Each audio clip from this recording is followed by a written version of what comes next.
Good morning, good afternoon, and good evening, ladies and gentlemen. Welcome into the Australia's Tabletop Wargaming Network once again. As per usual, my name is ScottyD, and welcome to the Western Sydney 40k 8-person teams tournament preview for this evening. And tonight I'm joined by Blake. How you doing? Good, mate. Yourself? Yeah, going well, thank you. Going well, thanks. And we've also got Pete joining us as well. How you doing, brother? Not bad. Yourself? Yeah, going well, going well. I was very lucky and I had a public holiday for work today. My office is based in Canberra, and so I get their public holidays. So I'm not... Yeah. Can't complain. Yeah, definitely cannot. But want to welcome everyone who is joining us live in chat. We got Glaves and Palitech. Great to have you guys.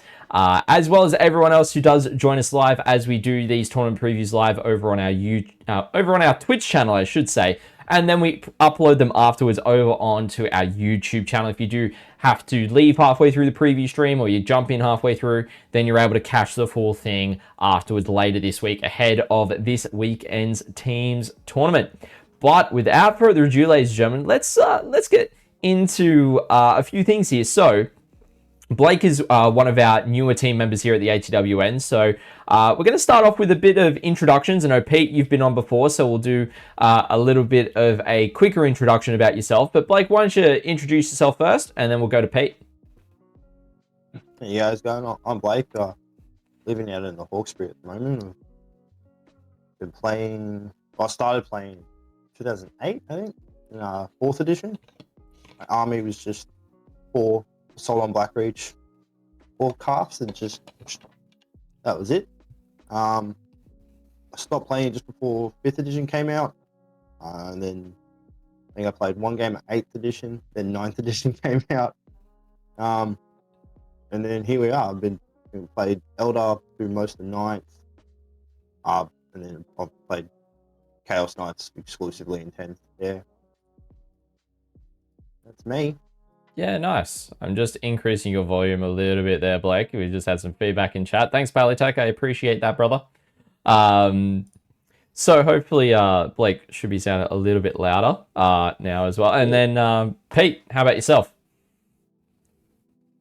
Yeah, I've been playing pretty much whatever I want lately. I haven't done custodies in Queensland. I took Slanesh down to Tasmania. No, to Masters, just a bit of anything I want. Yeah, nice.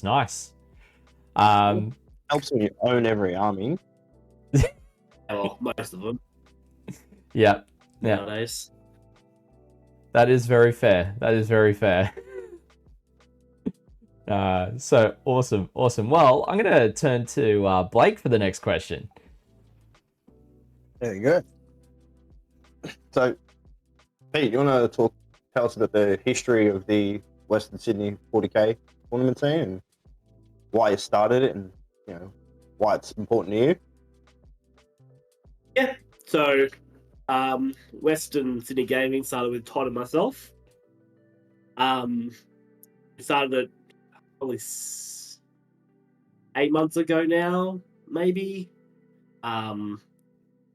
Still very recent for us. We've only just really settled into our main venue, which is the RSL. Before we had a couple of community halls and stuff, but the RSL worked out to be better for us, and we're just going to do all our events there now. It's important to me and Todd because it's close to home for Todd. We got sick of driving hours and hours, just a couple hours of games.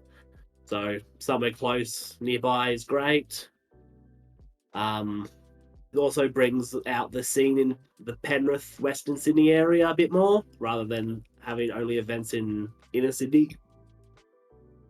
Yeah. I think that's... And the values about the teams events and stuff. There wasn't many team events in New South Wales, so we really wanted to grow that. And personally, I think teams is a better way to play Warhammer. Instead of going there and you're trying to beat every single person, you go there with a bunch of friends, have a great weekend, hopefully have 5 good games. Yeah, for sure. Oh, yeah, I think you're muted again, Blake. Sorry.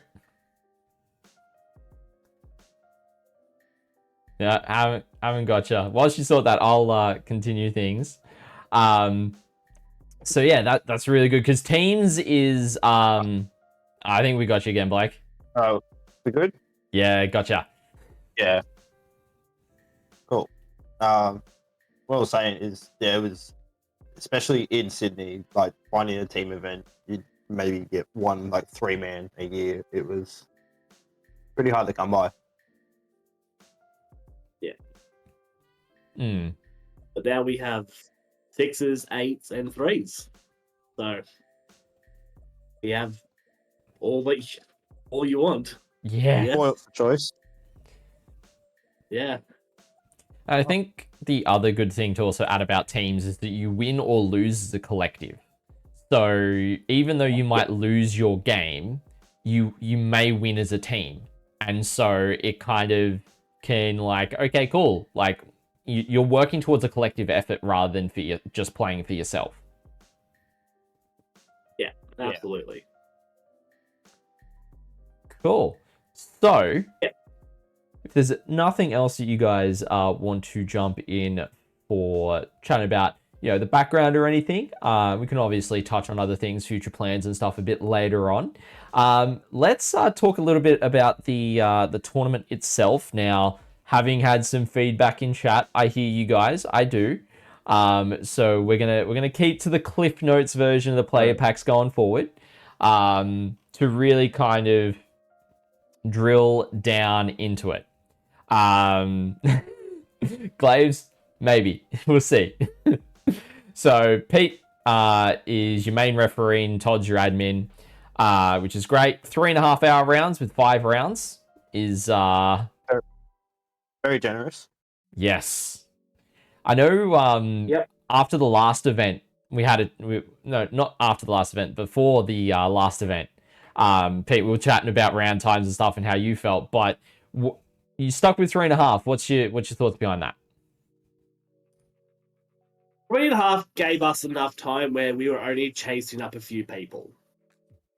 And we found that probably 90 to 95% of the games came to a natural end anyway in that 3.5 hour time, which is the goal, to have nearly all our games come to a natural end. Mm-hmm. Because that's the best way, I think, to play, especially on teams where those last couple of turns you can't talk out because it can mean the difference between your team winning and losing. Yeah, 100%. 100%. So having that amount of time to go through and chat, you know, not necessarily chat through your games. Like, you know, you get to the last 5 minutes, you're not chatting through, you're actually playing through it, right? Like you've got that time. 3 hours is ample. Pairing should realistically take 15 minutes. So you've got 3 hours 15 to be like, cool, 15 minutes to set up the mission, go through this and that. And actually like an hour and a half per player of playing time is, I think it comes into, 18 minutes per turn, which is actually a generous amount of time when you think about it. Yeah. Yeah, well, that's the aim, right? 3 hours of solid game play, and you should finish. Yeah. Even when you got the clock set at an hour 15, you shouldn't really. If the table's set up, an hour 15 on the clock should be plenty.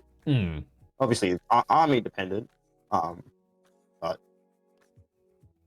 yeah.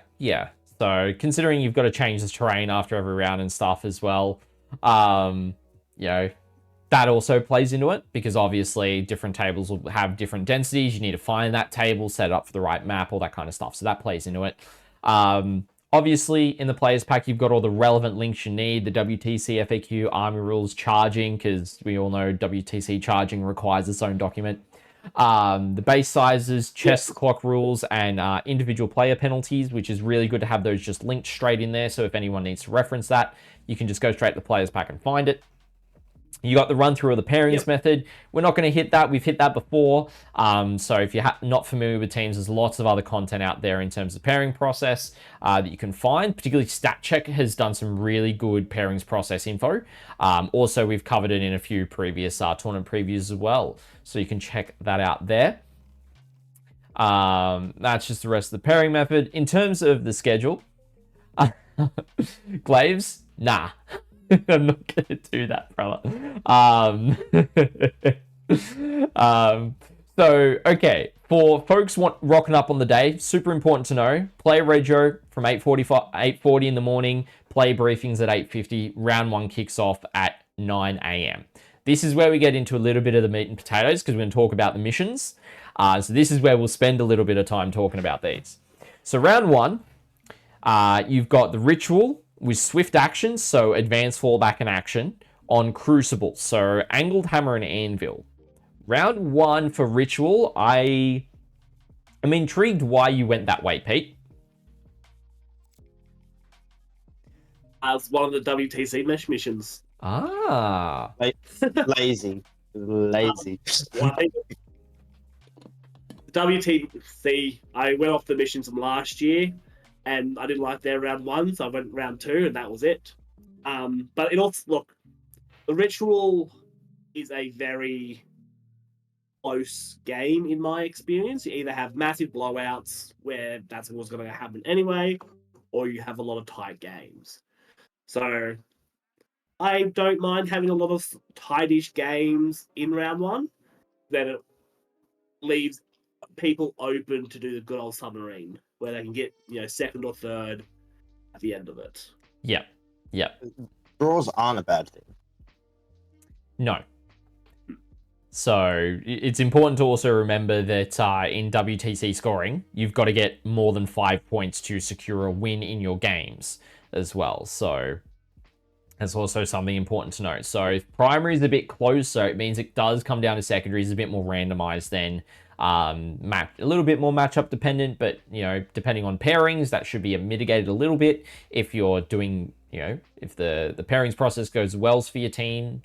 So there's that. But yeah, I think swift action with ritual is probably the best combo because it means you can advance into the midfield and place that first objective turn 1. So yeah, I'm pretty, I like that combo personally. Then, a nice 50-minute lunch break. So, yeah, not super long, but also like decent length. Yeah. People gotta have their buffet time. It's half the reason they're there, half the time. The buffet was pretty good last year. Yep. Yeah, there you go. Yep. Some folks decide to hit it 3 times in the weekend. Yeah, that's mental. Yep. All right. Coming into and then we got Palitech in chat because we had 25 minutes to the buffet time. Oh, goodness, you guys. Anywho, let's move on. Round number 2, we've got Linchpin, raise banners on search and destroy. So table quarters deployment, raise banners, you get a battle line onto an objective for an extra secondary point per objective. And then linchpin, hold your home for 3 points. If you're not holding your home, no man's land and your opponent's objective worth 3. If you are holding your home, they're worth 5 instead. This is typically a really high scoring mission. So I like the fact that it is put directly after ritual in case someone just absolutely gets destroyed in ritual, just bad pairing, they don't score a lot of points. This is the next round where they go, cool, I can hold my home, I can try and play primary, and it's going to be a relatively high scoring game anyway. Quite passive. Very passive scoring. Yes. Very much so. And so, yes, you've got an 18-inch engagement across the middle there. So if you kind of want to frontline it, you can, but at the same time, you don't really have to. You can play a bit more cagely, go for your natural expansion, and then just kind of try and play, contest the middle, or you can try and go for your opponent's natural expansion to try and get those 13 points. And then you'll end up getting close to 50, if not 50, by the end of the game. Then we come to... Go for it. The raised banners goes into your secondary scores as well, so that helps. That helps armies that have weak secondary. Yep, very much so. Particularly if you lean into battle line a lot more, you've then got those units to throw around onto those objectives to get those points too. So there's kind of a little bit of incentive there to go, hey, take a couple of battle line units in your list if you want to ensure if you're weaker on your secondary game, that you can get those points. Then round number 3, we've got Scorched Earth with Inspired Leadership, which is basically this mission pack's version of Chilling Reign. But in some matchups, it actually does matter. So it's +1 leadership within 9 inches of your Warlord, whilst they're outside of your deployment zone. So stuff like Tyranids and Chaos Knights is where it becomes super prevalent, because they are constantly forcing battle shocks. But the main goal is it's something easy to finish a day with. Yeah, which is great. You know, they're going to be long days, so we've tried to finish the days on easier missions because people are going to be tired, drained, and it's just nice to have an easy mission to finish with. yeah, for sure.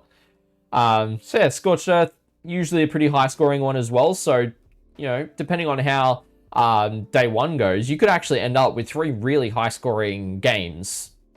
Even if you lose those games, it might be an 11-9 loss, you might still get like 45 points on primary, 40 points on primary for each of your games, and still like get a relatively solid score and be like, okay, cool. Even though I lost, you know, you might end up with like a 75 or an 80 and be like, I'm happy with that, walking away from the table. You know, it's not like you sacrificed any scoring, you know, you went after it, you got your scores. So it's really solid there. Then for day 2, basically the exact same. 8:40 start for player rego, 8:50 briefing, 9 o'clock start. Round number 4, supply drop with Smoke and Mirrors on Hammer and Anvil. Now, I'm going to caveat this with this is the best way I've seen supply drop played when it is used, because it is dead even. No player has an advantage over getting to any of the objectives because they are just straight across the midline. I also like supply drop because Nathan hates it, Nathan Bundman, and he always complains about it in my players pack. So every players pack has supply drop for him. Yeah. Smoke and Mirrors, of course, is one of the mission rules that I always forget. I believe it's the one where you can put a unit into strategic reserves after deployment. Yeah. So it's a single unit, but yeah, I think getting it out of the way round 4 is fine. I think Hammer and Anvil is the best deployment for it. I know Glaves in chat is saying supply drop is never a good thing. It's one of, you know, it's one of the more disliked missions. I get it, I do. But it's a lot better on Hammer and Anvil, or, you know, inverse of that, even though WTC doesn't do it, Dawn of War, because it's even for both players. There's no, okay, cool, it's on Search and Destroy, and it's on my natural expansion objective, which is a lot easier for me to go for, and a lot harder for you to get to. So, you know, having it there, I personally like a lot more preference. Then, again, lunch break's the same. We won't recap that. Then round 5, we see Linchpin again with Fog of War. So that one is cover during the first battle round and no core strats. Yeah. And then Tipping Point. So Staggered Hammer and Anvil. Yeah. Again, feels like a super easy mission. Finish the day off. And yeah, just want to finish the day off super easy. Yep. And I think if I was to have a little bit of a look, Linchpin is repeated. So it's the only mission that's repeated. Only deployment that's the repeated. Yeah. Which is good. Yeah. Like, it's good. None of the deployments are repeated. You've got Linchpin. Actually, you have got Crucible repeated. So rounds 1 and 3 are both Crucible. So. All right. Well, people will know what they're doing by that point then. Yeah, exactly. We all know WTC typically prefers to lean towards the more short table edge deployment rather than long table edge. So I don't think it's a problem, to be perfectly honest. And then award ceremony for about an hour, but that's to be expected because you're getting 8 people up on stage and photos and all that kind of stuff. So completely understandable We're there. gonna do what we did last time as well, where we're going to try and give away something to every single team. Yep. Just as a thank you for making the journey out. It also then spreads the prize across the whole board. Obviously, the top tables are heavier surprised, but trying to spread the love. Yep, for sure. All right, and then it's just got all the maps in the pack as well. So if you need those, they're all in there. I think that is basically the rest of the mission pack. If I do a quick scroll, I'll see if there's anything else, but I don't believe there would be. I'll check the last page because generally that's where it's going to be. At the bottom there's our raffle again. We are doing Dark Angels. We've put a few pictures up of what we've had completed up on our Facebook page, but yeah, it's all looking quite sexy, quite beautiful. Yeah, nice. Which is for our raffle armies. Massive shout out to Andrew Sherman and Jeff Carroll for painting it for us. Awesome. Yeah, Andrew's been doing a lot of painting recently. Yes. He has been a madman. No, he is an absolute madman. So, for him to also jump in and help you guys out is, absolutely phenomenal. Okay, so with that out of the way, let's jump into the fun stuff, shall we, Blake? Yeah. The meta breakdown here.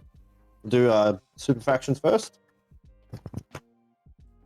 We Space Marines with 11 players at 10.6% of the meta. We got Imperium with 25 players at 24% of the meta. Chaos at 27 players and 26%.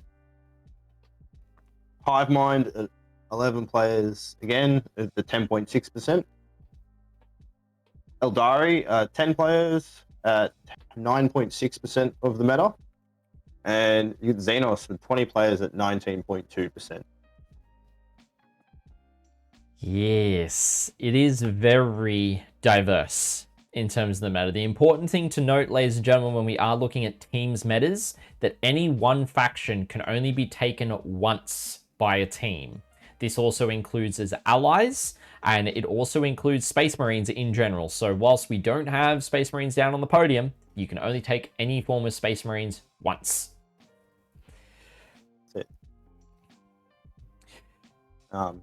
Which is crazy because nearly every single team has Marines player. Yes. Yeah. 13 teams, 11 Marine players. Yeah. Mm-hmm. So why don't we go through each super faction and just kind of discuss how they're spread out between the factions. Yeah, so we'll more or less the biggest, I guess. Eldari, we got 7 actual Eldari players. I'm pretty sure 3 of them are technically Ynnari, but BCP says you're Eldari, so suck it up. And 3 Drukhari, which I'm happy to see. Yeah, very, very much so. So Eldari, they've got the new codex, so it's, they're doing it they've got the new fun toys and all the stuff that they are going to be able to play with for probably 1 to 2 weeks before the balanced data slate that's coming out this week absolutely changes things. So it's damage 3 dark rate. It's a good thing. So that is gonna be the way that things happen. To see Drukhari still seeing some representation in 3 teams is actually really solid too. I think it's really good to see. Even when we get to the detachment breakdown, we'll talk a bit more about that. But yeah, there's some more info around that we'll discuss a bit later. Yeah, absolutely. So we've got Hive Mind now. So there's 7 Gene Steel cult players. I didn't know there were that many of them full stop, but there are. And 4 Tyranid players. Again, something I think that's a bit low personally, but I'm not playing in the event, so what do I know? Yeah. And Pete, you had some thoughts on GSC pre-stream. Feel like sharing? Useless army, fake army, no good. Unless you're Eric, but he doesn't count. He's washed up, I hear. Can't even win his own events in Queensland. Loser. Oh.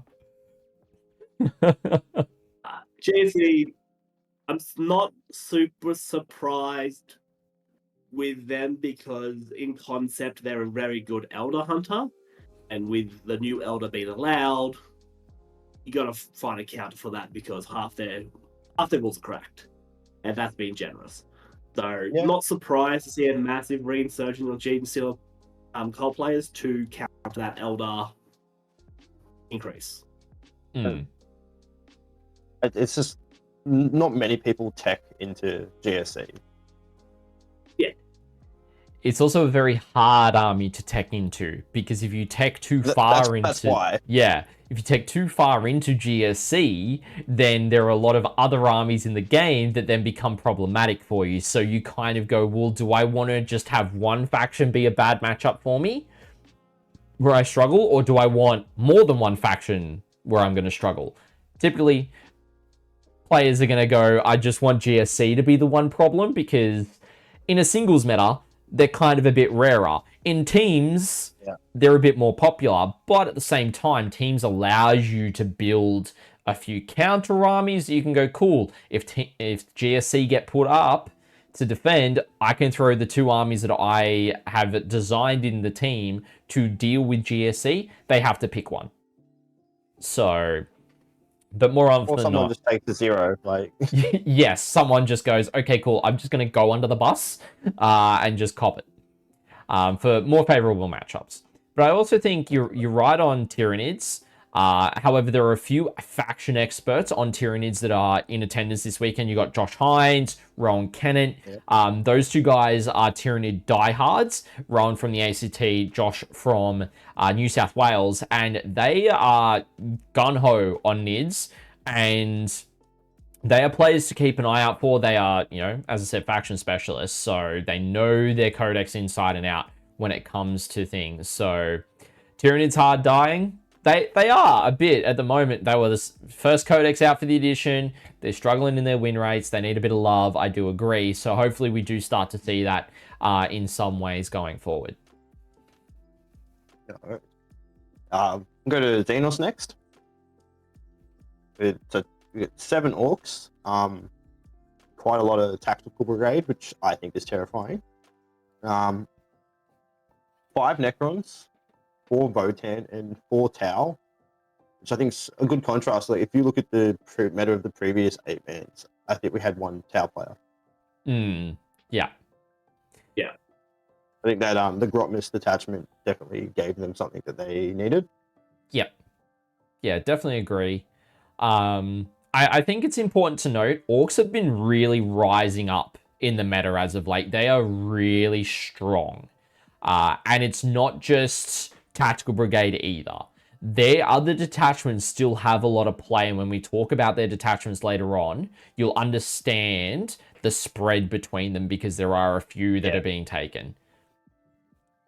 Necrons have seen a bit of the opposite though. They used to be really strong, and now they're starting to see that, dying off of them because, well, Hypercrypt got nerfed into the dirt, basically. Star Shatters, come onto the scene, and yes, it's doing well, but a lot of players are tending to start going back to Awakened Dynasty and seeing play in that. So there's been some interesting builds coming out of Awakened Dynasty as well. So not too surprised on kind of the split we'll see with them. And then Votan, they just play Honest Warhammer. Like, I'm just going to say it. Consistent. They do like 2 things, but they do them consistently. Yep. So, Honest Warhammer, no real, like, tricksy shenanigans outside of the Pioneers, but it's still good to see them being represented in the game at the moment, particularly at a teams level. So that's the Xenos. Go to I skipped Space Marines. Do the Space Marines. This one's a long one. 5 Ultramarines. No surprise whatsoever to me. 2 Blood Angels, which I thought would have been higher, but that's what there is. 1 Black Templar. 1 Dark Angels. I believe it's Dave Kerr. Yep. Yeah. One that's just Space Marines. There's no chapter. Just dude out there. No characters. Just Generic. Just Marines. And 1 Space Wolf, which we all know who that is. Yeah, not really too surprised about the Space Marine spread. It's important to note that both the Blood Angels lists aren't Bloodless Angels. They are taking Blood Angels specific units. So they won't have the +1 to wound in game. So I think that's important to note. Ultramarines does have a bit of a spread, really interestingly. But most of them have got at least Gilliman in their list, if not also Calgar. So yeah, not surprising. There's one where it's just Calgar. Pretty sure there's one that's just Calgar, but okay, we can have a look. Yeah. Sorry, you were saying, Pete? That's a shocker to me that they all have Gilliman. Who doesn't love double O's? Double O's +1 to wound, like. Yeah. Who'd have Unless thought? you're Arian and he never stands up. Alright, so at Imperium we've got 2 Adeptus Mechanicus. Still don't know what they do, but there's 2 of them. 2 Adeptus Sororitas. I don't know how I feel about that. I thought we got rid of them, but they're here. 3 Imperial Knights. Not a single Titanic. 3 Grey Knight players. 7 Astra Militarum. They're guard. It's guard. I can't do it. Yeah, it's just guard. There's 7 guard. There's 7 guard players. Okay. And then this one, 8 Custodes. Highest in single rep faction. Yeah. Yeah. What are your thoughts on the Imperium split, Pete?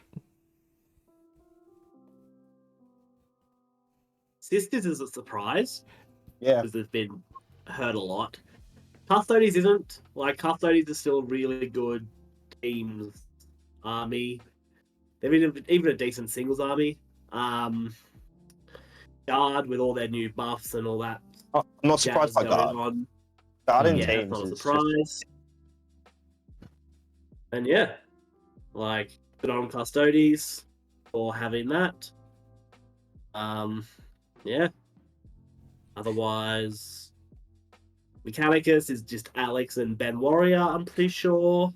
Yeah, that's right. Imperial Knights, it's just Jordan set a meta with the 13 Helverins or wherever it is, and it's taken up. So it's not McGregor. Yeah, it's not surprised to see them not now taking big knights. But yeah, it's not a bad spread, not a surprising spread either, really. Yeah, I'd agree. Yeah. Oh, we'll go to the big one now, the Chaos. We've got 7 Chaos Knight players. 5 of them are just the 13 War Dog list, so that's that. 5 Demons. I think not bad. I think that's a bad number. 5 Death Guard, and I think Death Guard have a good place in teams. They're a really, really good anti-melee army. You can kind of anti anything if they really wanted to. Surprisingly fast. Death Guard aren't slow. I don't care what the law says. 4 World Eaters. I think a bit lower than last year.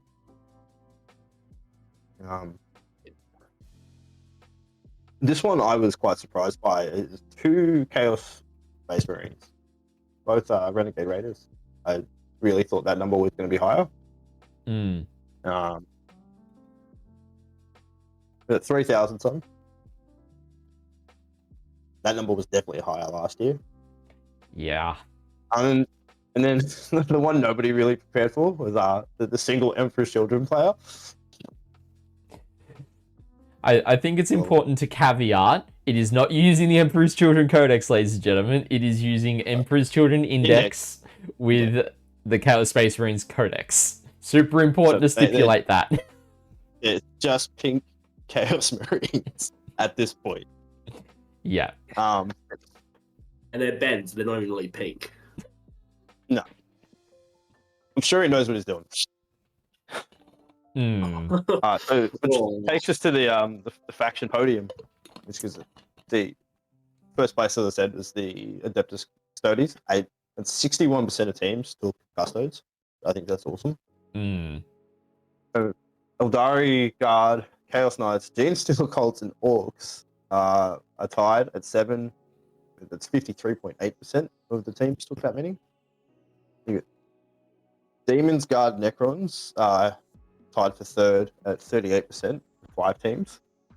At least every single team has at least 2 factions off this list. So we're seeing a lot of consistency. There's one team that has 3, and that's 7.7%. 4 teams that have taken 4 factions from the podium. And then there's 7 teams that have 5 factions of the podium. It's just 53.8% of the I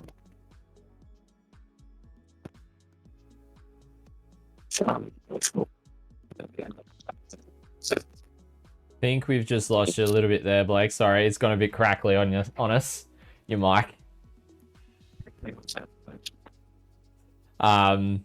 So yeah, faction podium is really interesting. I was kind of expecting that. I was expecting at least one team to take 6 out of the faction podium, considering the spread. But what this actually tells me is that with it being just 7 teams taking 5 factions, is that what I noticed is there was a few that were like consistently repeated between a few teams, and then others that weren't. So what that tells me is that it's regional metas are coming into play in this, because we've got 2 teams attending from ACT, and we've got 2 teams attending from Queensland. So it's those different meta influences that are actually coming into play here and influencing what those teams are bringing and what they think is going to be really good in a team's environment in the 8-mans. Now, of course, 13 teams in attendance of 8 players, 104 players total. And you look at it, you've got 4 teams from interstate, 9 locally here in New South Wales. It is crazy to see the regional differences. The differences between ACT and New South Wales, the differences between Queensland and New South Wales, the differences between ACT and Queensland. It is still really strong. I think the faction podium is a good spread of factions that do different roles in terms of teams as well. You look at Custodes, they're really tanky. They can just charge up the middle and just go, cool, can you deal with me? If you can't, well then I'm just going to keep on marching forward. I'm just going to stand here. Ash Militarum at the moment, they can do a lot of dumb things with their new book as well. Eldari, very similar, but Chaos Knights, seeing the War Dogs out there's a few players running double rampages or triple rampages as well. So melee knights are full send. Gene Stealer cults, they're a lot stronger in teams. You don't see as much attendance in singles as we did discuss. Orcs still been really strong. To see Necrons and Death Guard up there at the moment is quite interesting to me. However, demons I expected to see more of. I really did expect to see more demons. So Legion of Excess right now is so stupidly powerful. It's not funny. Yes. Yeah. Only 3 out of the 5 Legion of Excess. Yeah, which is a massive surprise. Like, if I wasn't lending the army out to somebody, which I'm now not, I probably should have taken it. But that's all right. I thought I was lending the army out to somebody. That's fair. That's very fair. So, Blake, do you want to just keep on going through and we'll chat detachments in a little bit of a breakdown? Yeah, we are up to the detachments. Well, we'll start with the Space Marines. Mm-hmm. So with the Ultramarines, we have 3 playing Gladius, just a staple thing. It's a safe, consistent way to play Space Marines. Yep. 1 Vanguard, which again, I think Vanguard is it's reliable. I think it's reliable. A lot of things you can do with that. The one that took me by surprise was the single Anvil Siege Force Ultramarine list. Mm-hmm. I'm sure he's got a plan. But Yep. that's there. And I think this comes down to teams as well. Like you start seeing some slightly weirder things every now and again. The 2 Blood Angel players are both playing the Liberator assault group. Not a big surprise. Like what the Black Templars is the Righteous Crusaders, which I think you find that's their most flexible attachment. Yeah. If they need that mortal wound protection, that's there. Like if they need the lethals, I think it is. Like that's there. Like it's flexible, and that's really valuable in teams. Like in your pairings process, knowing that whole army can just pivot on the fly, really does take a lot of weight off. Yep. The single Dark Angels, the Lion's Blade Task Force. Interesting. Yeah, it's very interesting to see that one. We are seeing a lot of Grotmus detachments, the Christmas ones coming out in this. The unaligned Space Marine player, he's playing Gladius again, so it's four Gladius out of the 11, right? And obviously Space Wolves is running Stormlands. I'd be surprised if they were running anything else. Mm-hmm. Going down to the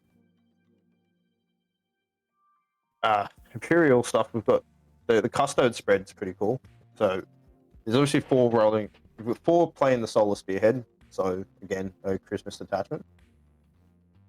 Apparently, a lot of people own Telemans, which you just never saw. Like a year ago, you just wouldn't see them. So I think it's really cool that they were given something to make them playable. 2 Shield Host and 2 Talons of the Emperor. Both again, just reliable ways to play Custodes. Yeah. No real tricks there. Shield Host was the equivalent of the Index, I believe. Yes. Yeah. Yeah. So just again, that's to me that's just honest 40k in Custodes, right? Yeah. The Astra Militarum here, we got 2 playing the Hammer of the Emperor.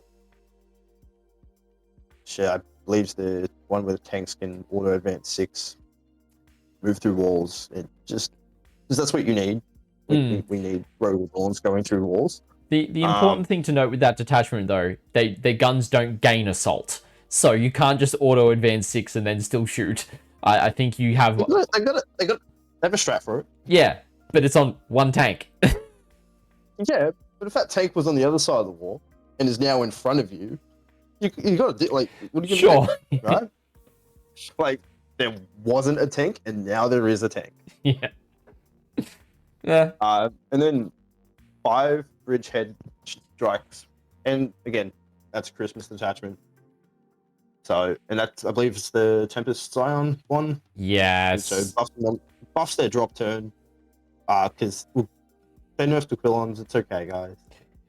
But someone who just got a Codex, I'm surprised that many have taken the free detachment. The thing is though with Astra Militarum is that Scions actually get better in the Codex as well. Yeah. Let me just they get there's some stuff there, yeah. Yeah, so if I have a Absolutely. look at their ability, when they make attack, they reroll wound rolls of 1, and if they target an enemy unit within range of an objective marker, they reroll wounds. So you're coming in, you're getting the detachment ability on top of then more than likely you're targeting something on an objective, you reroll wounds. And Like, it's the company, the Tempest Iron company that's sustained, I believe. I can Like find they'll out. get something. They get something from like they get buffed Yeah, the like command to the sort of ship of gives them their character sustained. because they needed that, right? Yeah. Sustained hits 1, yeah. And then Bridgehead gives them where are we? +1 to wound on their drop turn. +1 to wound on their drop turn, and when you make range attacks, reroll hit rolls of 1. So who doesn't I think it's love? reroll a. I think it's reroll a hit roll of 1, so it's a single roll from memory. Yes, it Or, is. You are correct. It is a single reroll. And then Warpbane. Sorry, the Grey Knights. They were playing Warpbane, which again I Very much love suppose that. nobody needs Mist anymore. Like it's just great. You Just play properly. just get good. Noble Lance, the Imperial Knights were playing Noble Lance. These lists are pretty much identical from memory. So obviously, like you get 6 up Feeling Pain for free on your Knights, which I think is good.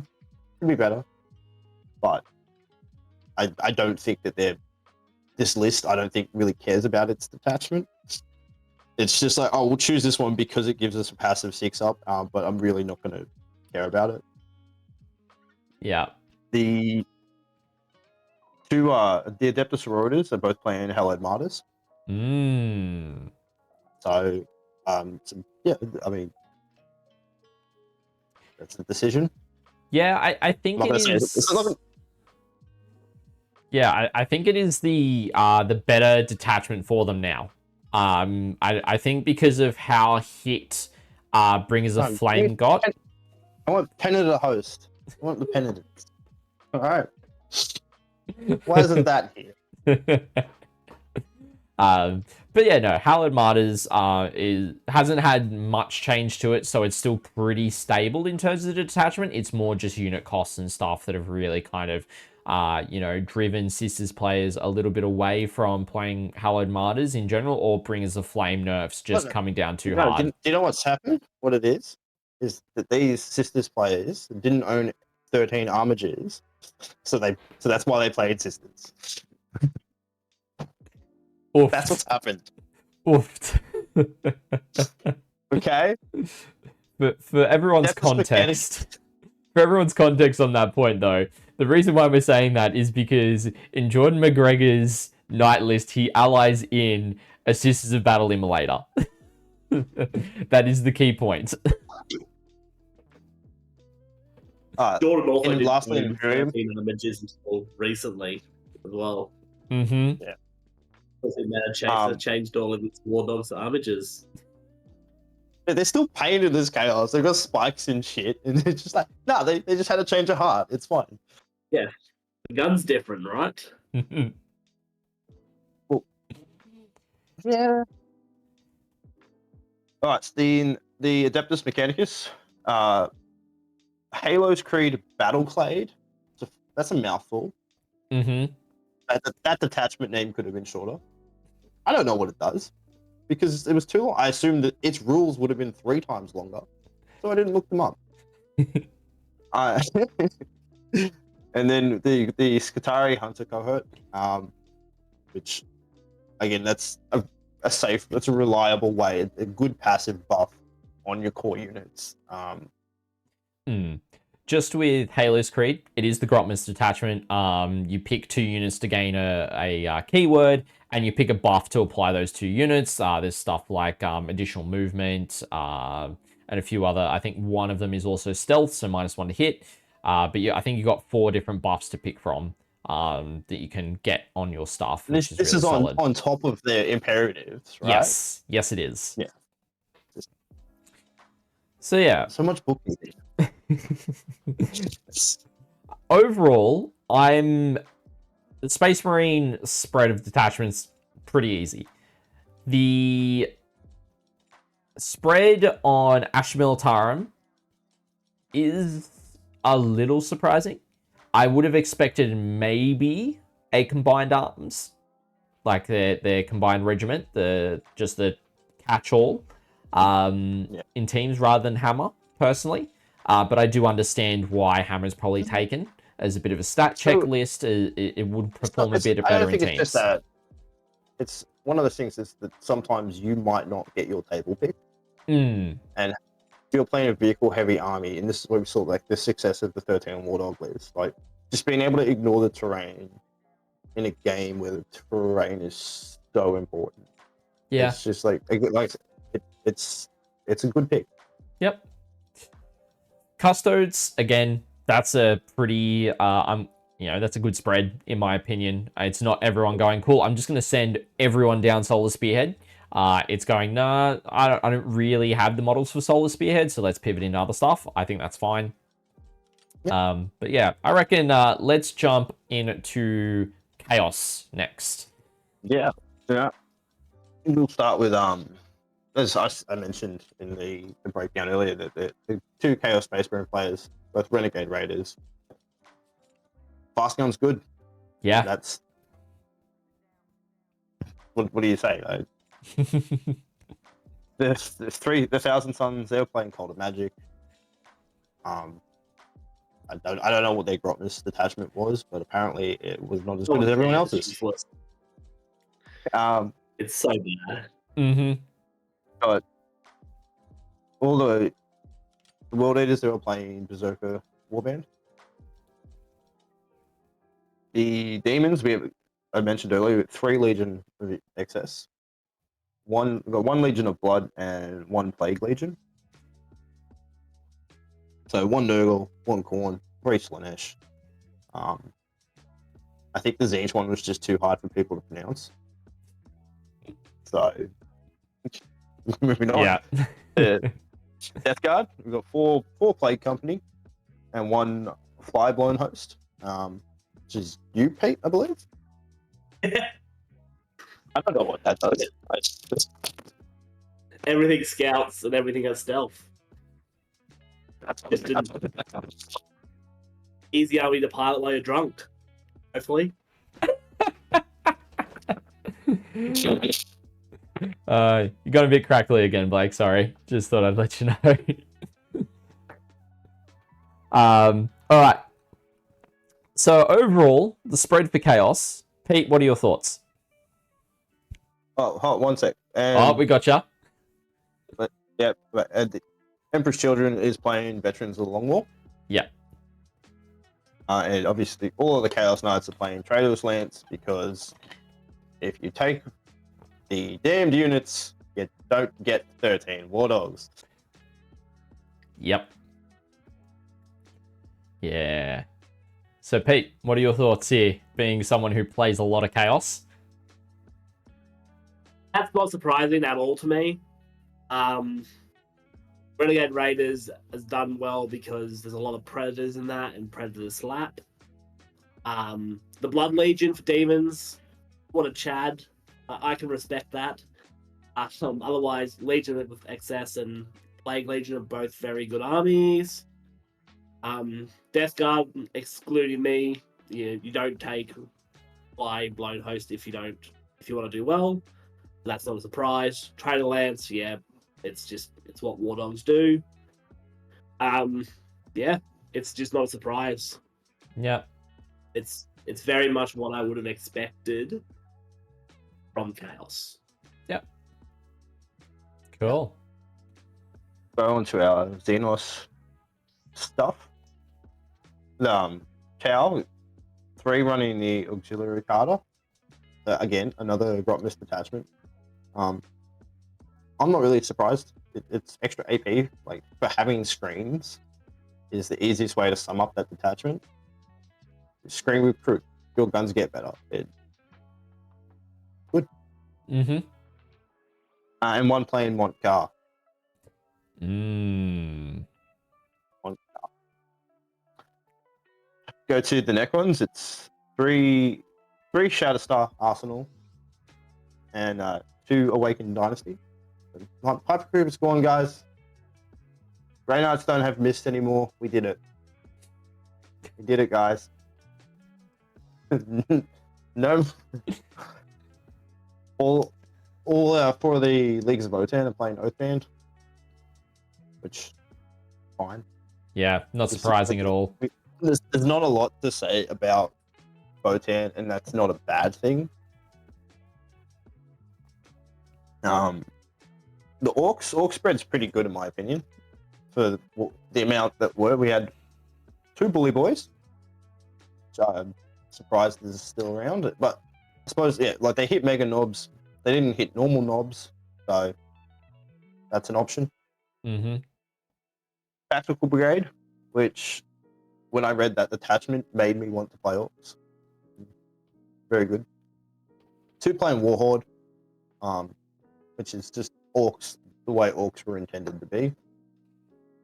And we've got 1 Dread Mob. Mm-hmm. It's Yeah. fun. I believe the Dread Mob does have a Stomper. Yes, it is Sherman. Yeah. He is part of the merc a well-painted Stomper. There we go. That's what we need. And Stomp isn't painted to a level. Oh, that wasn't a stab at him. It was just like, oh, I can't wait to see this thing because Sherman's a good painter. Asshole. To Tyranids, we've got 3 Invasion Fleet and 1 Vanguard Onslaught. This isn't live, right? We're good. We're good. Yeah, We can redo that, can't we? Yeah, we're good. Right. Gene Still a Cult, the 3 Host of Ascension, which I think is the way they want you to play. Hmm. Yeah. So it's the way the army was designed to play. Biosonic Brood Surge, again, a mouthful. I don't know what that does. There's 2 of them. Think Muscle Beach, basically. It's all about aberrants. Yep. I can get behind all it. about melee pressure. Like there's a lot of infiltrate. It's just melee pressure. Melee pressure is just like, that's how you play 10th, really. Mm. You play jail, or you play, or you don't play jail and get jailed. Like, and then 2 Outlander Claw. I believe this is Eric's baby. Yep. I'm pretty sure that the other person's list was not named Eric's Outlander. From memory, the other Outlander player's list name was Eric's Outlander. So that's Eric's baby. Yep. Drakari, we're looking at 2 Reaper's Wager. So yeah, this event sponsored by Grotmus at this point. 1 Sky Splinter. Good to see that that's still an option.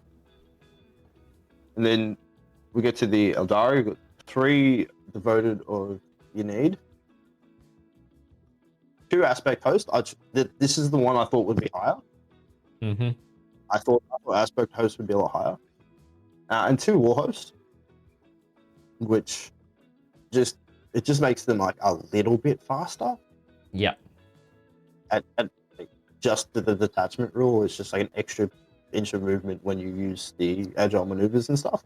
And that's not a bad thing. I don't think auto necessarily slow, but I don't think anybody would be upset if you got told all your models get to move an extra inch.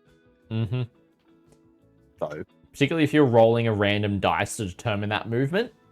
You know, if you need an additional 2 inches, for example, rolling a 1 on the dice is then cool. I get the 2 inches I need. yeah, well, if we go back to 9th edition Eldar, I ran Children to Open Sky.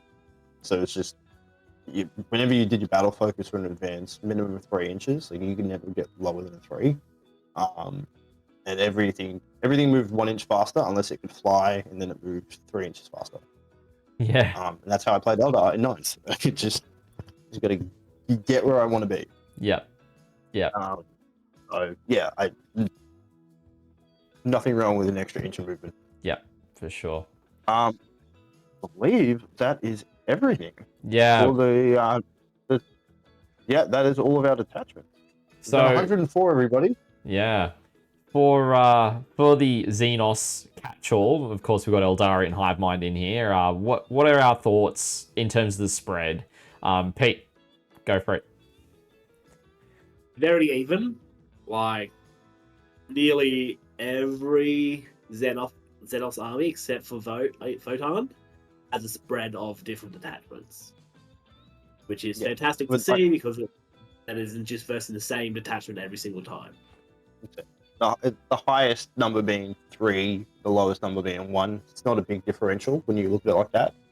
Obviously, again, like the Voten, there's only the 4, and they're all 4 playing the same. But you look at, like, if we go to Gene Still Cults, there's only, out of the 7, there's 3 playing this, and then there's 2 other choices that are there twice.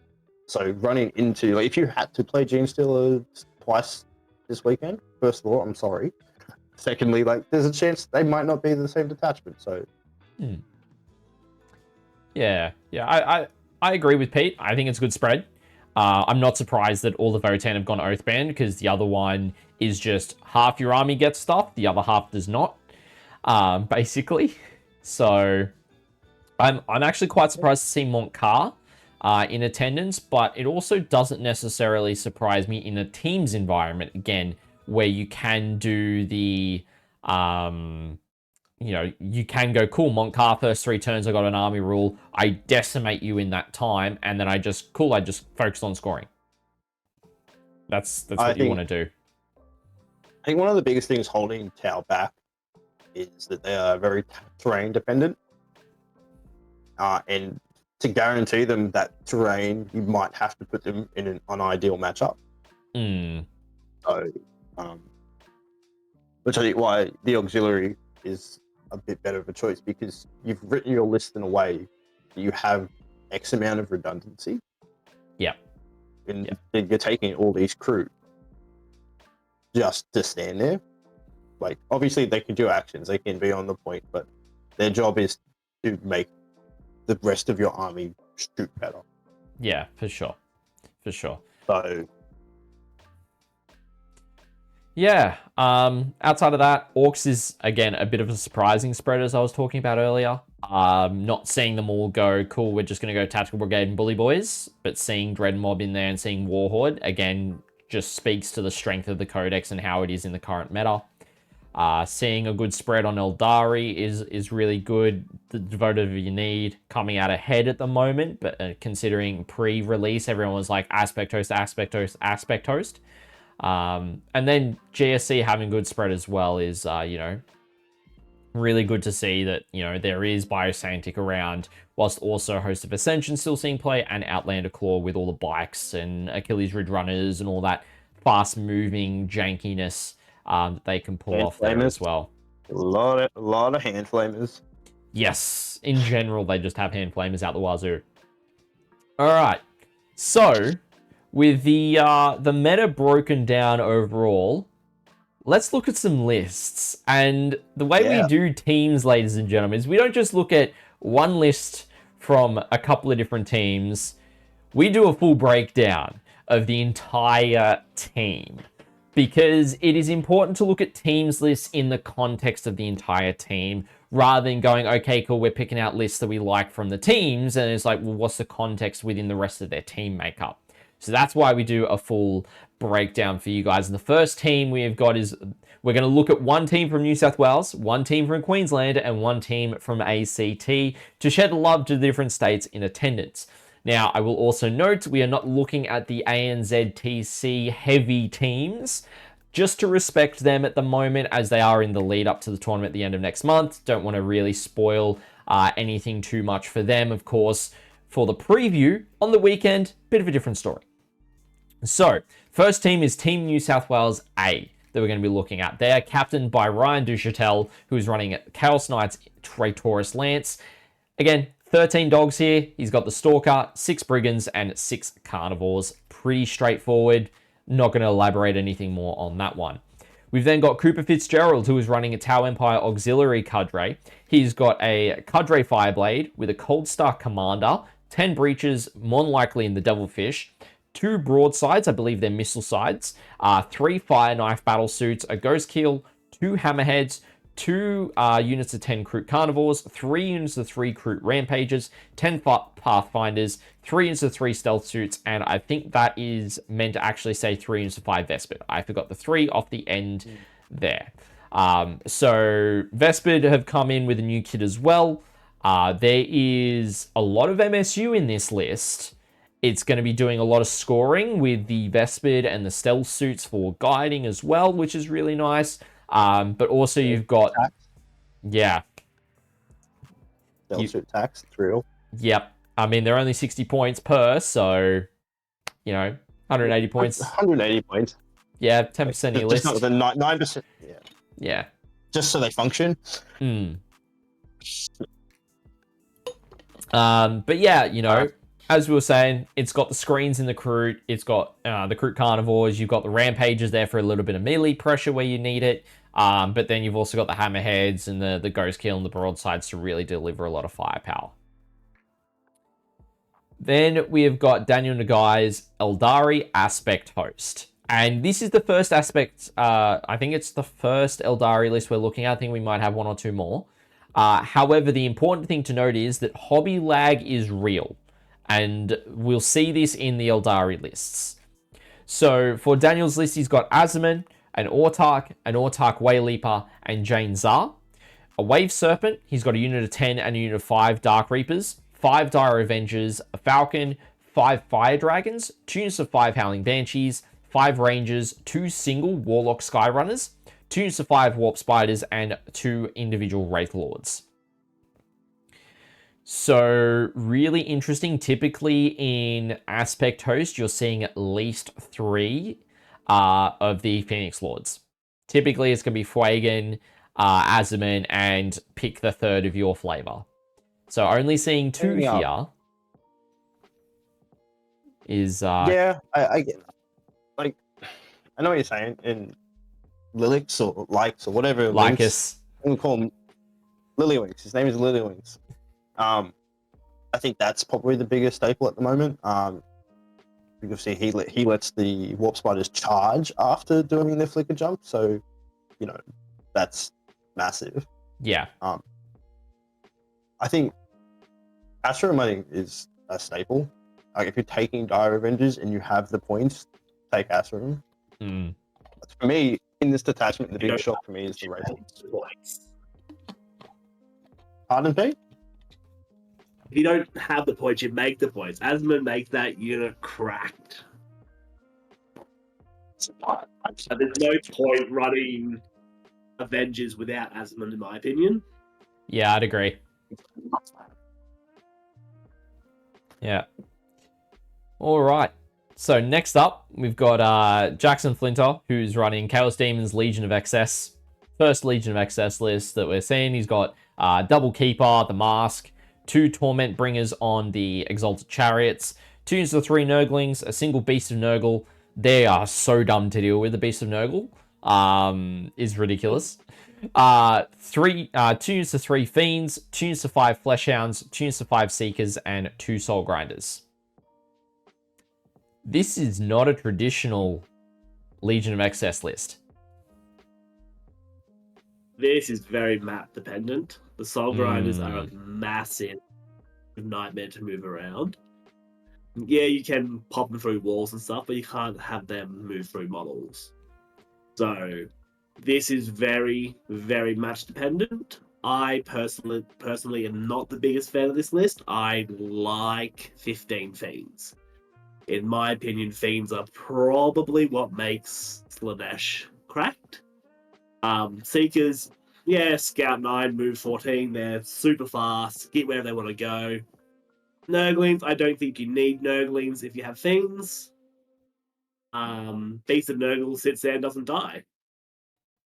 So, yeah. So I think one of the things with the Soul Grinders, I think, obviously, again, an interesting choice for the teams because of the terrain, but if you do choose to do the Gambit, you've got something that's durable enough to probably live, not giving up your fight first, right? That Yeah, you could, but I'm kind of with Pete here. I think that the speed, like, I understand why taking Nurglings, like screening out the midfield to ensure you don't get jailed yourself. I understand that. I would hazard a guess that Jack's probably, like, he's a very well experienced Demons player. That's important to note here. I actually think he's going to be a defender. I think he's going to be put up so that he gets table pick.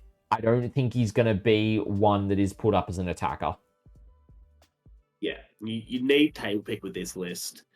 And I don't know if Slanesh is a great defender, personally, after playing them. It's like, with the mask, all you have to do is run her up. You can put the Fiends to -1 to hit, -1 to wound, and you give her fight first there. All of a sudden, you have 6 models at toughness 5 with -1 to hit, -1 to wound, 4 wounds each. There's not a lot that will get through that. So I don't think giving up one of the cases. -1 to hit all the time. They're T10, 16, or 18 wounds. The 5-up feel no pain. Again, they're also not hard to kill. So they're not easy to kill. So they also get targets to give up fight first. Yeah, there's an enhancement to heal. You can heal a keeper with an enhancement, can't you? D3. Yeah, and you have to kill models and stuff, which means into like knights and stuff, you're not doing well. And at that point, you might as well just take the yeah, I don't know. I don't personally like that, but like Scotty said, Jackson's a very experienced Demons player, and he definitely has a plan for this list. I cannot see Jackson going in without a plan. Yep, 100% agree. All right, next up, we've got Jordan Duchatel on Necron Star Shatter.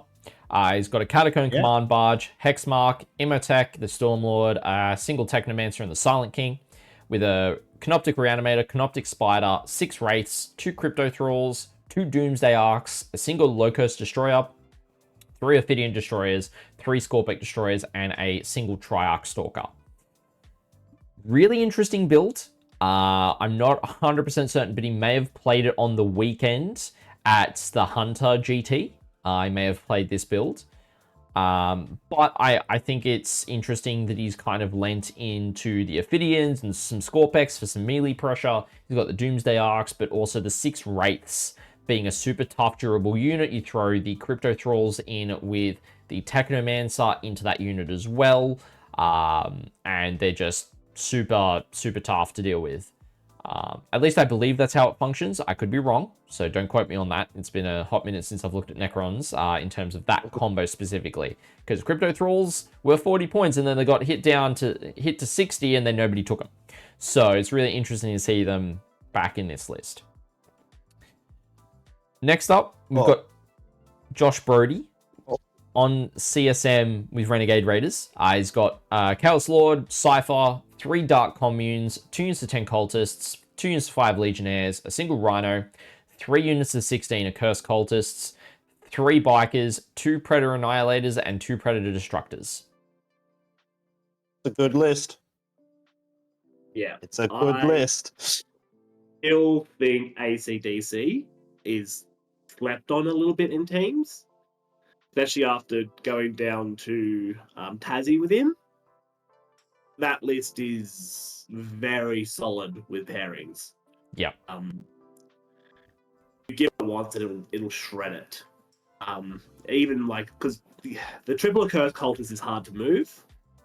1 squad you can move easily, but 3 of them you just get swamped. You can't sit in the firing lanes because you've got 4 Predators that slap, and he's got enough sort of legionary bikes and stuff to run around and do actions without it hurting the core function of the army. Yep. Yeah, definitely agree.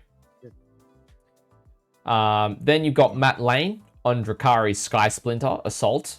So this is all transport focused. He's got 3 Archons, a Beastmaster, Lilith Hesperax, Urian Rakarth, 10 Cowboyite Warriors, 2 units of 5 Racks, 10 Witches, 2 Raiders, 3 Venoms, a quarter of the Archon, a unit of 10 and a unit of 5 Incubi, 2 units of 5 Mandrakes, and 2 units of 5 Scourges. Love it. Love it. Oh, and we lost Blake there for a second. All you have to do to beat Matt is just tell him Battle Shock and he will panic. Yeah. Yeah. No, it's a staple Sky Splinter list, so I'm not too surprised by that. And then we have got Tyler Vizar, who is running Genestealer Cult's Outlander Claw, which is aka Eric's list. Basically, so it's 3 Reductor Saboteurs, 6x5 Flamer Acolytes, 4x10 Neophytes, 3 Goliath Trucks, a single unit of 2 and 2 units of 1 Achilles Rid Runners, 2 units of 5 Atlan Jackals, and 3 Goliath Rock Grinders. That's a lot of trucks. Yeah. And a lot of MSU. Those Saboteurs, like, is it Infiltrate, Loan Up, and they just do mortals when you get close. Like, it's good stuff. Yeah. Overall, the team build has got some definite weapons in it. Like, it is quite strong. It's good to see Eldari in there as well for the newer codex, with, potentially catching some people off guard if they haven't read up on it. But at the same time, it's also got some, some flavor picks, you could say, like Matt's Drakari and Cooper's Tower, definitely flavor picks as well. So, yeah. Any other thoughts, gentlemen, before we go on to the next lists? I think, like you said, what you just said about the flavor picks is like, no one checks into Drakari. Because their lists can be so wildly versatile. And yeah, so good stuff. Yeah, for sure. Matt and Cooper are both faction loves as well. Like they both have had that faction forever, and they love it. So that's always good to see, right? Yeah, 100%. Funnily enough, I'm actually playing against Matt on Wednesday night. So I've got a game lined up against him myself. So, but he's playing a different army for that one. I think he's playing Harlequins with Eldari. So it'd be elves, still elves, yeah. But anyway, moving on. The next team we are going to be looking at is the Village People. This is the second, or one of the 2 Queensland teams, I should say. They are captained by Oliver Johnson, who is running Genestealer Cult's Biosanctic Brood Surge. He's running 2 Abominants, a Biophagus, a Patriarch, and 2 Reductor Saboteurs. He's got 5 Pistol Acolytes, 2 units of 5 Flamer Acolytes, 10 Neophytes, 2 Goliath Trucks, a unit of 10 and a unit of 5 Aberrants, 2 single Ridge Runners, 10 Metamorphs, and a unit of 10 and 2 units of 5 Gene Stealers. So pure strain Gene Stealers as well. A lot. That's a lot. Melee pressure. Yeah. Interested to see how the 10 Aberrants go. From what I understand of the general GSC vibe towards that is a massive point sink. The lists I've seen for GSC have been like 30 Gene Stealers. It's just like, oh, by the way, it's 30 bodies in your face turn 1. Yep. They've all got, what, 5-up invos or 4-up invos, something like that? 5-up invo, I think 1 wound. It's just like, there's a lot to get through in a couple turns, though, especially if they're tagging all your stuff and you have to fall back. Yep. Can be difficult to deal with. Then you've got... a lot of attacks. Yeah, that as well. A lot of attacks. Then you got Ben Warrior, who is on Adeptus Mechanicus Skitarii cohort. Hunter cohort, sorry. He's got 3 Marshals, 2 units of 10 Raiders, 4 units of 10 Vanguard, 4 Dune Riders, 3 units of 2 Iron Strider Ballistari, 2 units of 3 Cerberus Raiders, 3 Cerberus Sulphur Hounds, and 2 units of 10 Ruststalkers. And I believe Palitech said in chat earlier that it may or may not be using his AdMech minis as well. But yeah, no. Pretty staple Skitarii Hunter cohort, I would say. The 60 Skitarii between the 20 Rangers, 40 Vanguard. Makes sense. The 4 Dune Riders to put a bunch of... I think you probably put the 2 Rangers in there and the 2 units of Rust Stalkers in the other 2. Is I believe how it would be spread. Palitech, feel free to correct me if you think it differently, or if it would typically be something the Vanguard instead. But yeah, I think it's a lot of bodies. It's a lot of armor. It's just a list that some lists are going to just struggle to deal with. Yeah. Then we come to Cal McKinney, who is running the Eldari Warhost. He's got Azman, Autark. Why did I put Eldar? It's meant to be Eldrad. I completely misspelled. Yeah. That's a big difference. Just all of Eldar. That's what he brought. Yeah. Eldrad, Jane Zar, and Lycus. 10 Storm Guardians, 2 Wave Serpents, 10 Dark Reapers, 5 Dire Avengers, a Falcon, a unit of 10 and a unit of 5 Fire Dragons, 2 units of 5 Howling Banshees, 2 units of 5 Striking Scorpions, and a single unit of 5 Warp Spiders. This is the more typical Eldari build that I was expecting to see. Absolutely. Yeah. The only thing that I'm surprised about is only a single unit of 5 spiders. I was under the impression they'd be taking 10 with the dude.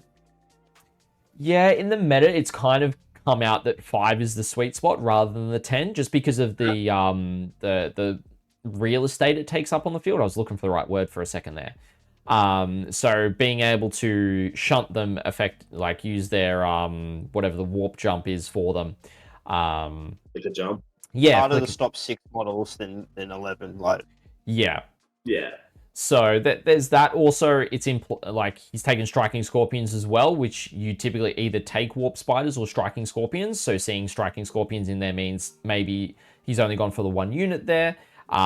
Seeing 10 and 5 Fire Dragons tells me that, typically that is the way you're seeing Fire Dragons taken without Fuegan at the moment. If you're taking Fuegan, then typically it's 2 units of 5, with Fuegan being in one of them. So, not too surprised. Yeah, this is definitely more of a meta Eldari list that I was expecting. It's probably just going to come in and just be like, I've just got good rules, and I'm just going to do fun things. And move an inch faster. Yeah. Yeah. Yeah. Then... I love... Go for it, Blake. I love the 10-man Dark Reaper. I was just going to say, I love the 10-man Dark Reaper unit. I think that's one of the biggest staples at the moment. Yeah. Yeah, for sure. Next up, we've got Declan Lavity, who's running a Tau Empire Auxiliary Cadre. He's got Farsight, the Cold Star Commander, 3 Fire Knife suits, 3 Star Scythe suits, 2 Ghost Keels, a Hammerhead, 2 units of 10 Carnivores, 2 units of 5 Kroot Hounds, 2 units of 3 Rampages, 10 Pathfinders, 2 Sky Rays, 2 units of 3 Stealth suits, and 3 units of 5 Vespid. Pretty very close to Cooper. Yeah. Yeah. A lot of similarities, yeah. Yeah. Obviously, he took a Hammerhead, Troop took 2 broadsides. They do similar roles, right? But again, we see a lot of MSU, a lot of cheap units. Yeah, the difference is that Declan's gone for 2 units of stealth suits rather than the 3. He's also put in 2 Sky Rays instead of the broadsides. Yeah. So Seeker missiles out the wazoo. Yeah, it is. Then you've got a little bit more. Go for it, Pete. He's got a little bit more Kroot than Cooper does with the the hounds. Yeah. Yep. So a little bit more screening potential there as well. Yeah, good point. Yeah. Next up, we've got Jack Ronfelt running an Orc Warhorde. He's got 2 Beast Bosses, Gazgul, Zodrog, 3 units of 10 Beast Snagger Boys, 10 Boys, 4 Trucks, 3x6 Breaker Boys, a unit of 22 and 2 units of 11 Gretchen, 10, it's meant to say Commandos, it says Lamandos. I was in a rush this afternoon getting this done, chat, so this is completely on me. I'm happy to wear it. 2 Meganobs, 2 units of 5 Storm Boys. That is the list.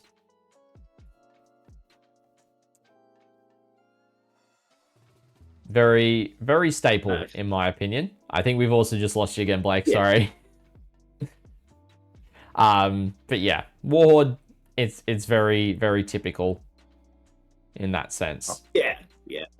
A lot of boys led by bosses. Daz gets in there and slaps everything he looks at. Yep. And God 22 Gretchen, I just don't understand why that unit is so hard to kill. Super Grots. Yeah, And pretty they're so much. fast. Yeah. This Yeah, list but here, like between the Breaker Boys and the Beast Naggers, like this chews like armor. Yeah. The Breaker Boys are, if you don't know the Breaker Boys, they are the new kill team Orcs unit, and they are really good in combat. They just go in and smack stuff hard, which is savage. All right, next up we've got Rory Whalen on Leagues of Votann Oathband. And this is actually a really interesting build, and I think Benazel in chat pointed it out earlier. He's got 2 Grimnirs, 4 units of 10 Hearthkin Warriors, 5 Sagitors, a unit of 5, 2 units of 5, and a unit of 10 Sithonian Berserks, a unit of 6 and 2 units of 3 Hernkin Pioneers, and a unit of 10 Hernkin Jaegers, which is the infiltrating unit. This actually is an interesting build. I'm not surprised by the amount of Pioneers. I think that's a pretty common, like that 633. Otherwise, it's such a big investment. And then the Jaegers, I mean, again, that's another kill team that made its way on the 40k. And ever since people could play them, they have been if they could get the models. Yeah, So I'm not too surprised. Is it the 40 Warriors in the 5 Sag? I don't know what the deal is there. That is definitely the interesting part with the 2 Grimnirs. You typically aren't seeing Grimnirs at the moment in the singles meta, so seeing them being taken is really interesting. Really, really interesting as well. Seeing 10 Sithonian Berserks is also coming to the forefront of the meta for Votann as well now.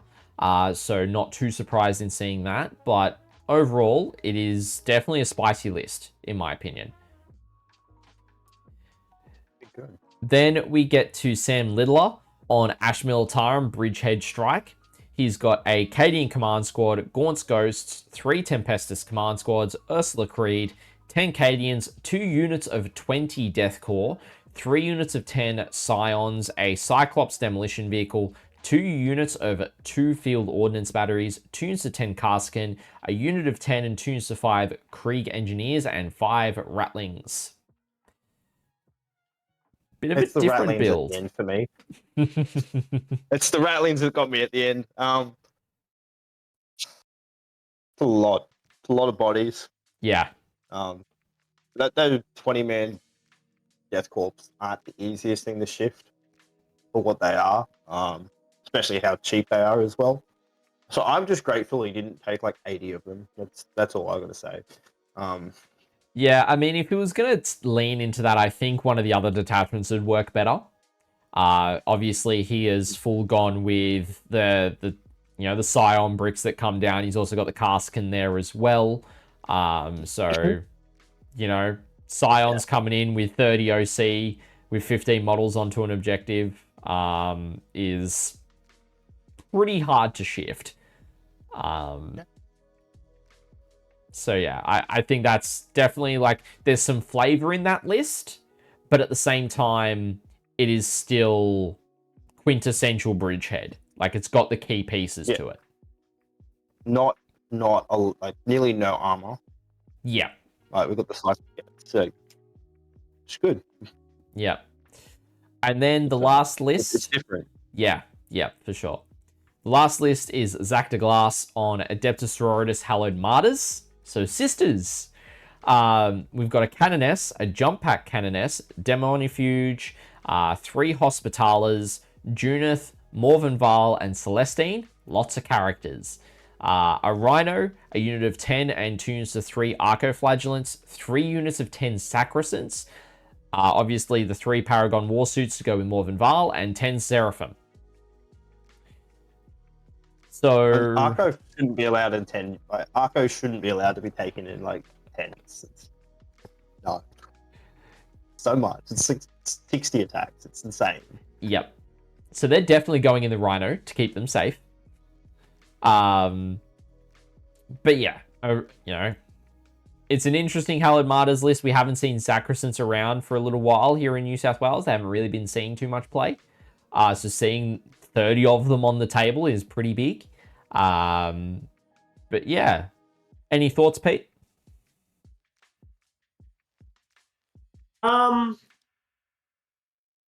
It's Sisters. I've mostly forgot about Sisters, to be honest. Like the Blaze with shields and then gone to wounds, like can be a bit iffy, but they're also T3, so most of the time it's 3. It's a lot of T3. Like it's a Power of the unit is always been scary. Yeah, Celestin with Seraphim, that's nothing new. Arcos, yeah, single they're Rhino. annoying. I think that like the biggest shock for me is just like the single Rhino. Like I feel like we could have fit in another one if we didn't have 43 characters. I feel like this list wants a heavy table. Yeah. Lot of staging. I feel like Yeah. Overall, the team, again, it has got some absolute weapons who have played for Team Australia, and some really top-level players from Queensland. But that being said, they've got some of the meta picks, but they've also got the flavor choices in there as well. It's really good to see a good spread, and a lot of them are really leaning into the various elements that faction plays well at the moment. This team as a whole, a lot of infantry though. Like you look at even the tower, right? Yes, we've got suits and we've got hammerheads and stuff, but we've still got like about 40 infantry between like recruit and the pathfinders and stuff. Like there's just a lot of infantry team wide. And yeah, if you go into your pairings and you're like, well, here's all my anti-vehicle stuff. It's like, well, we've only got 6 vehicles between our 8 players, so good luck to you. Yeah, very much so. Okay, and then the last team we're going to look at is one of the 2 teams from the ACT, which, if I click to the right window, is going to be the Wooden Spooners and Gooners. What a name. All right, they are captained by David Cottam on an Orc Warhorde list. He's got a Beast Boss, Shock Attack Gun Big Mech, Gazgul, 3 War Bosses, 10 Beast Snagger Boys, tunes to 10 Boys, 2 Trucks, 6 Breaker Boys, 10 Flash Kits, 22 Gretchen, that should be, 10 Commandos, 2 Mega Knobs, tunes to 5 Knobs, 5 Storm Boys, and 6 Tank Busters. Again, a lot of similarities. Yeah. And there's nothing wrong with that. Like, if it works, right? Mm-hmm. Yeah. Very much so. Very much so. See, he's gone for like the Tank Busters, which but they're meant to be like a ranged version of the Breaker Boys. I still think the Breaker Boys are better. Yes. Yeah. Yeah. Next up, we've got Alex Rigby, who is running a Chaos Knights Traitoris Lance. It's 13 dogs. It is, as it always has been, a Stalker, 6 Brigands, 6 Carnivores. Not much else to say, really. I don't know how he came up with this. Gotta shake his hand. This is beautiful. Next up, we've got Chris Frey, who is playing a Blood Angels Liberator Assault Group. He's got 2 Foot Captains, a Jump Pack Captain, Lamartis, 2 units of 5 Assault Intercessors, and a unit of 5 Regular Intercessors. He's got an Impulsor, 3 units of 5 Jump Pack Intercessors, 10 Jump Pack Death Company, 5 Incursors, 5 Reavers, 2 Sanguinary Guard, and 2 Vindicators. It's, yeah. Good. It's good. I mean, it's good. I like it. Yeah. We're blood. My question is, I agree. What's going to go in the what's going in the Impulsor? You reckon the Reavers? I wouldn't put the Reavers in the Impulsor. I actually think it's the Incursors. because the incursors, you get out, and what you do is you shoot a target. They get plus anything else that shoots at it gets +1 to hit. What else do you think is going to shoot at that target? Vindicators. Indeed. Yeah. If Vindicators shot 36, they'd be insane. Them shooting 24 is the only way that they're balanced. But so obviously it's an RNG. Like the whole gun is an RNG. Yes. But when that goes off, like a gun, no, Vindicators terrify me. And that's from playing Knights for 2 years straight. But it's like, yep. I love it. I love Vindicators. Yeah. I'm glad that after, like, it took so long for them to see them on the table, and you can't get rid of them. Yep. Yeah, good list. Yeah, it is very much so. Next up, you've got David Hunterford on Drakari Reaper's Wager. So he's got an Archon, a Beastmaster, Lilith Hesperax, Urine Rakarth. In there, he's got 10 Cabalite Warriors, 5 Racks, and 10 Witches, a single Raider with 2 Venoms, a single Court of the Archon, a Kronos, 6 Grotesques, 5 Mandrakes, and 3 units of 2 Talos. He's running 11 Harlequins and a Troop Master. And this is what I said earlier, like, Drakari lists can be so different from each other. Like, at this point, you're playing a different army. Yeah. Right? You are playing against a different army at this point. Yeah. This reminds me of a 9th edition list where you took, it was like 6 Grotesques and 6 Talos, and it was just so hard to deal with. And the good thing with the Talos, right, in the units of 2, is you kill one, it's not eligible for Battle Shock. Because they're not below half strength, they're at half strength. It's yeah. Yeah. Any thoughts, Pete? The reason this doesn't... I don't know how I feel about the 11 Harlequins and Troop Master. When I versed Matt Lane with it, it was very hard for him to flip the wager once he lost Harlequins, which Harlequins die very easily if they're unprotected. So I think he's going to have to be very cautious with Harlequins and the Troop Master, otherwise he's not going to benefit too much from his army rule. Because from my understanding of it, I could be wrong, but the Harlequins have to kill something first, and then the buff goes onto Drakari. So he has to really rely on those Harlequins killing what they hit, or even the Troop Master hits okay-ish. But yeah, whatever that goes into, they have to kill it for the rest of the buffs. Yeah. As soon as they die, he loses the buffs because as soon as the Dark Elder kills something, the wager flips again. Yeah. So I'm surprised he doesn't have a Solitaire in there, because they're great at just being a rocket, killing a character and be like, cool, the wager's flipped. I'm going to hit you with the Drakari, and then next turn I'm going to hit you with the Harlequins, and then go from there. And this is why there's more Votan than Drakari, because you just play the game. Like, you don't have to think about this stuff. Yeah. Yeah. That's fair. Yeah. Next up, we've got Elliot Hislop on Adeptus Custodes Solar Spearhead. He's got 2 Telemon Heavy Dreadnoughts as his characters. He's got 2 units of 4 Prosecutors, 2 units of 3 Venatari, 2 units of 4 Witch Seekers, 2 Caladius Grav Tanks, 3 Venerable Contemptors, and a Calidus Assassin. Is this the first ally we've seen? Except for the Harlequin? Yes. Like, it's the first Imperial ally we've seen, yeah. Yeah. Yeah. Yeah.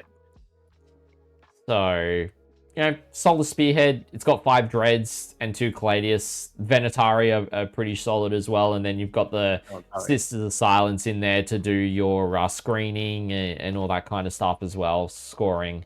So, yeah, not too much to it. Remember when Venatari with like 200 points for 3? And, yeah. Yeah. Any thoughts, Pete? Needs more Dreads, in my opinion. Cool. It's like, the one I ran had 7 dreads in it, so until you hit 7 dreads, you don't have enough. That's fair. That's fair. All right, next up, we've got Garrett Gepp on Tyrannid Invasion Fleet. He's running 2 Hive Tyrants and a Neuro Tyrant, 2 units of 10 Hormagaunts, a unit of 10 Termagaunts, a single Exocrine, 2 Maliceptors, a Norn Emissary, a Tyrannofex, 3 Von Ryan's Leapers, and 6 Zoanthropes. I think this is just Tyrannid good stuff. Yeah, except for Norm, which is sort of very hit and miss half the time. Yeah. I think the Norn has a place in teams, though, because it means that if you get paired into the right army that can't deal with the Norn on the objective, then you've just got an objective, right? Yep. Sorry, cutting out again, Blake. I apologize. We're getting there, ladies and gentlemen. We're getting there. As you were saying, I was just saying that the supply drop. That's his mission. Yeah. He brought the Norn because he read the players back. He's like, I'm going to win this game, guys. Yep. Very true. Very true.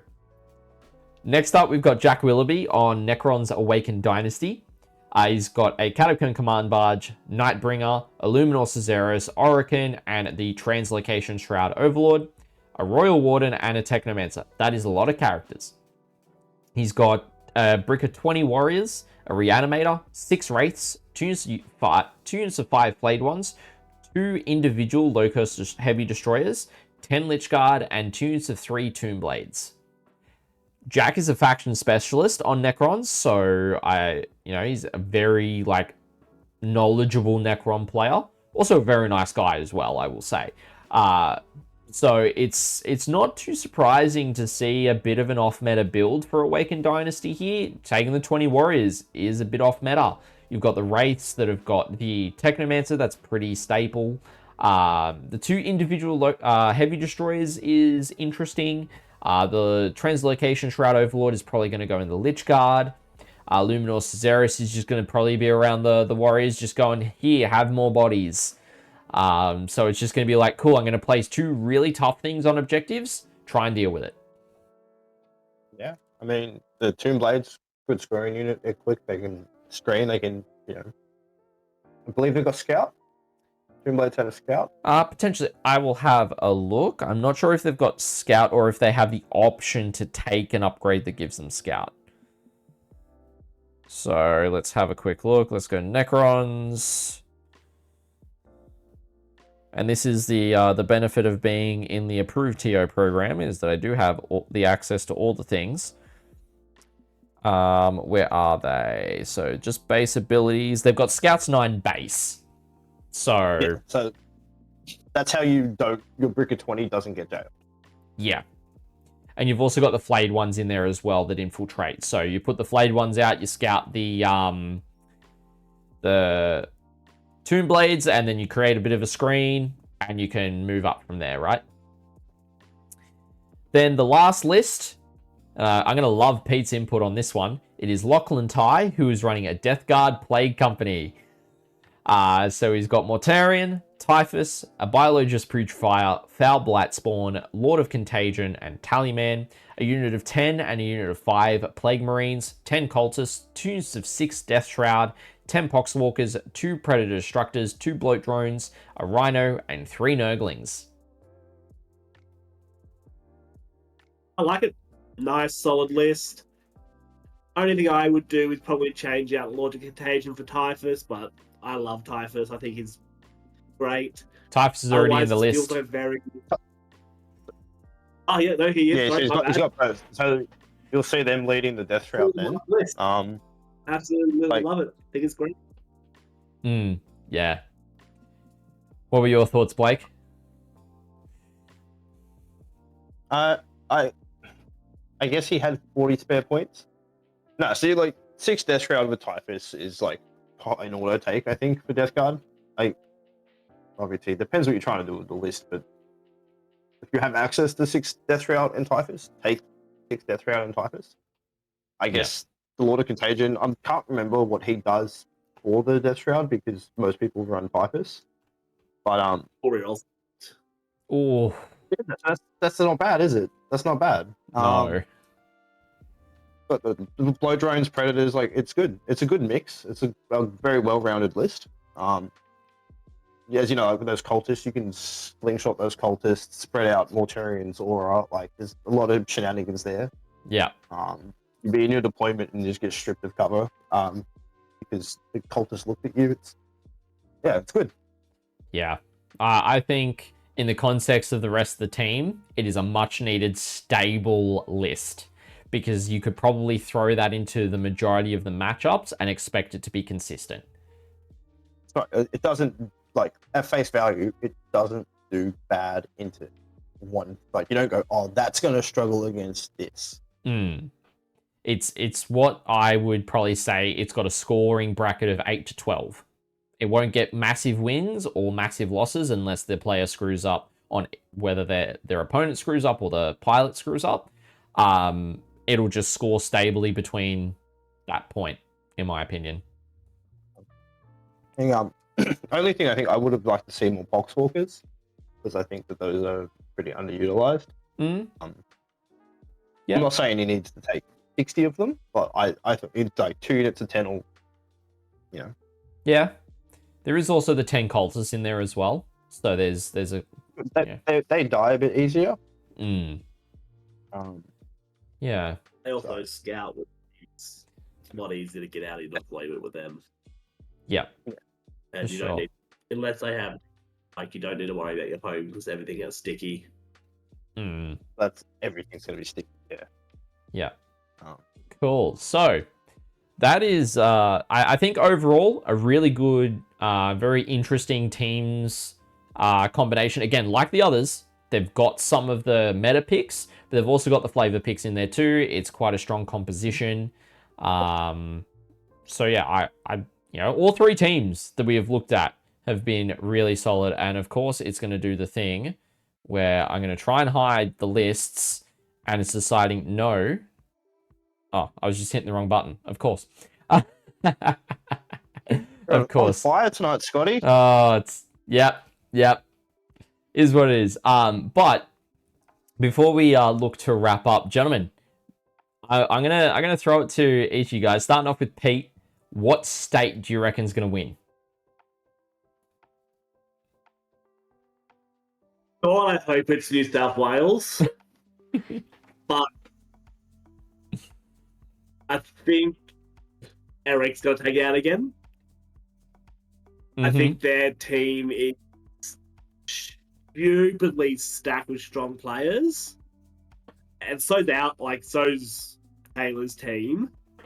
But I just bad feeling that I'm going to give Eric free entries to my event for the rest of my life. And she's going to keep coming down and bullying everyone and be like, free event? Yes, please. Yep. That's fair. Oh, yeah. I hope it's New South Wales, but bad feeling it's Queensland. Okay. Blake?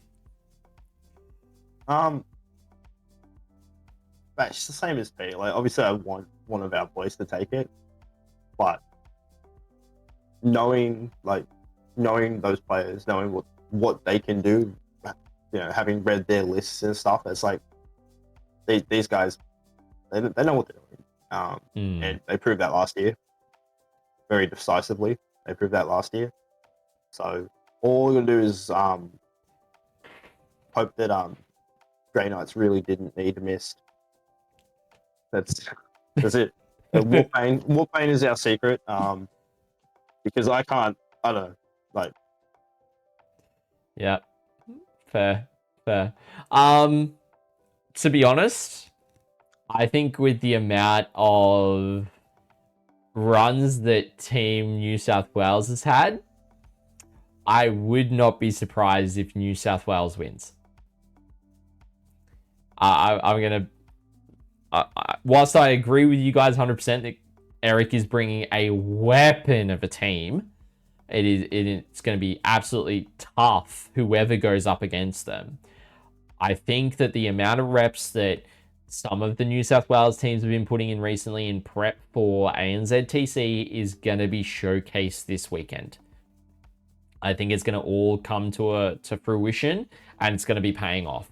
And it's not just going to be the majority of the team that is Team New South Wales that is playing together. I think one or two of the other New South Wales teams who have been a part of that Team New South Wales process, who have been put together, have the ability to do it as well.